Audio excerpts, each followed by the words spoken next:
আহাব কোন রোগে মৃত্যুবরণ করেছিল? আবুল আহাব কোন রোগে মৃত্যুবরণ করেছিল?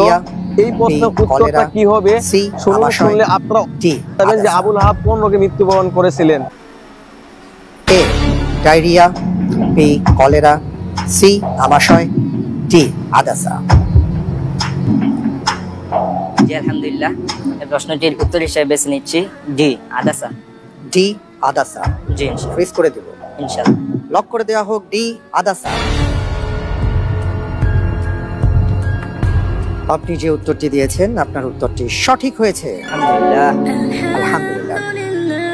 জি, আবুল আহাবের ব্যাপারে আমরা জানি, যার সম্পর্কে আল্লাহ রাব্বুল আলামিন কোরআনে কারীমের আয়াত নাজিল করেছেন, একটি সূরাই নাজিল করা হয়েছে, যে আল্লাহ রাসূল সাল্লাল্লাহু আলাইহি ওয়াসাল্লামকে বিভিন্নভাবে কষ্ট দিয়েছিল।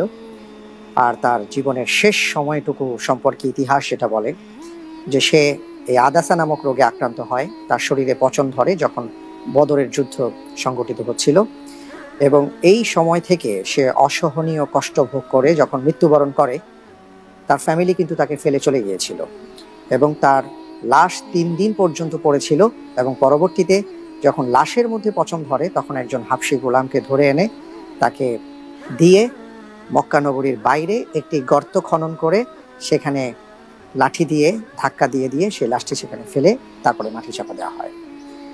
আসলে সবচেয়ে বড় কথা হলো যে যারা আল্লাহ এবং তার রাসূল অথবা দ্বীন নিয়ে নানা ধরনের কটূক্তি করে এবং এই জাতীয় বিষয়গুলোকে যারা উপহাস করে, অস্বীকার করে, কখনো কখনো তাদের শাস্তি আল্লাহ দুনিয়াতেই দেখান।